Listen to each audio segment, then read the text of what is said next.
From the book Heaven and Hell, Chapter 5, Part 2, Mother and Son.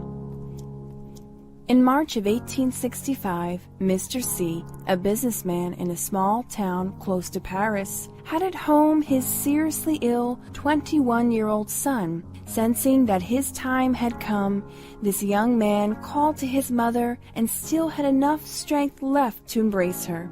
Sobbing, she said to him, "Go ahead of me, my son, for I won't be long in following you." Having said this, she left the room, hiding her face in her hands. The persons who witnessed this contrite scene thought Mrs. C's words were a simple outburst of grief that time and reason would dispel. After the young man died, they searched for her throughout the house and then found she had hanged herself in the barn. Both mother and son were buried at the same time. The son was evoked several days later, and the evocation went like this. "Did you know that your mother committed suicide out of despair over losing you?" "Yes, and were it not for the sorrow her fatal decision had caused me, I would be perfectly happy."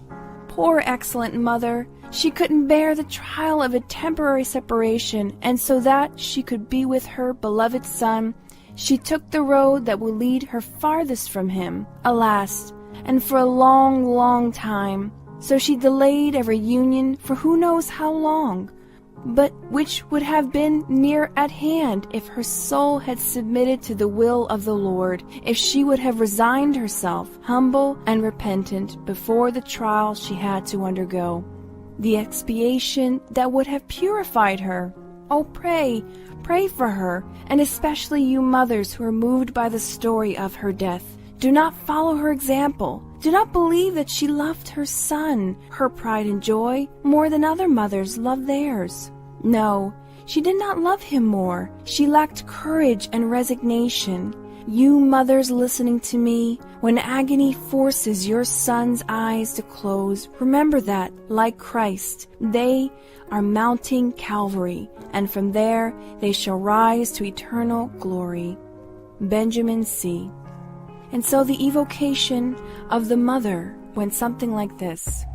"I want to see my son. Do you have the power to deliver him to me? They are so cruel. They took him from me to lead him into the light while they left me in the darkness. I want him. I want him. He belongs to me. So isn't a mother's love worth anything at all? I carried him in my womb for 9 months. I nursed him, flesh of my flesh, blood of my blood. I guided his first steps. I taught him to utter the sacred name of God and the sweet word mother. I molded him into a man full of energy, intelligence, honesty, uprightness, and filial love.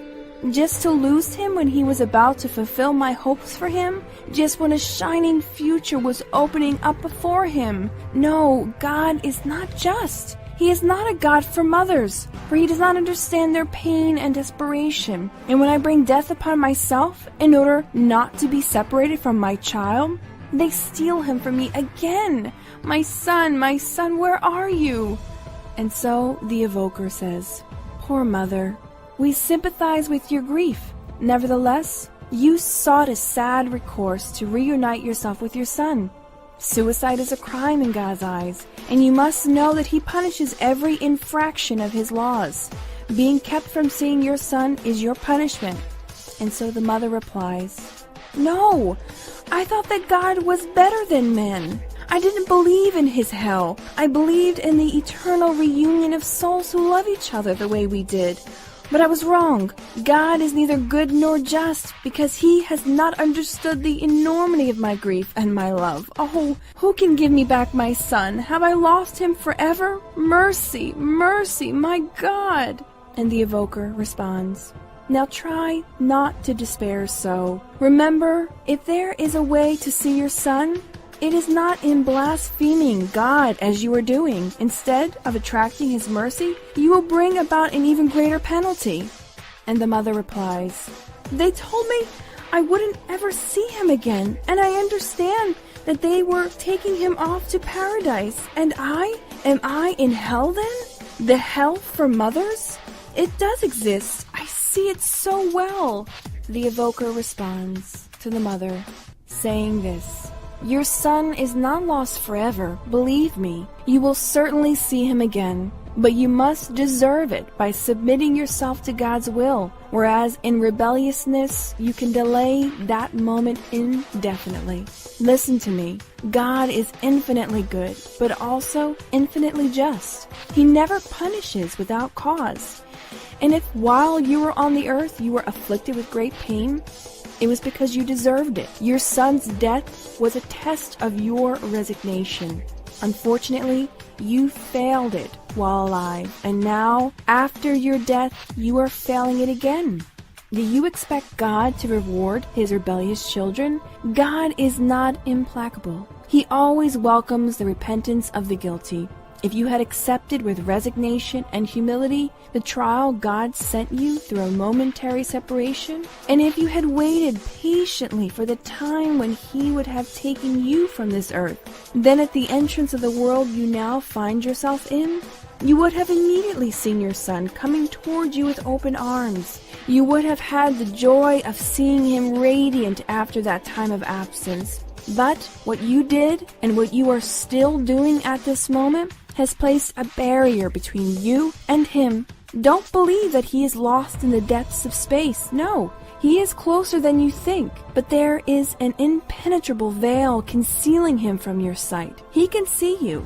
He loves you always, and mourns the sad condition you have fallen into because of your lack of trust in God.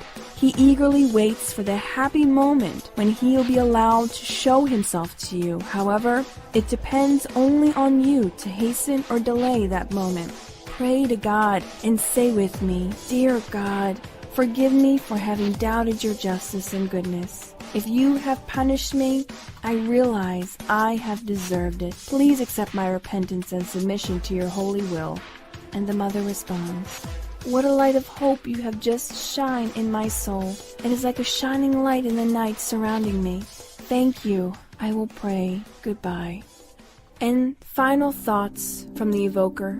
Death, even by suicide, did not produce in this spirit the delusion that she was still alive.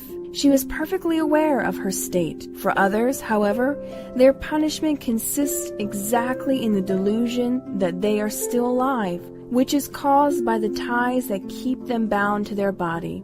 This woman wanted to leave the earth in order to follow her son into the next life. So she had to be aware that she was actually in that world in order to be punished by not finding him there. Her punishment consists in knowing that she does not live corporally anymore, and in being aware of her situation.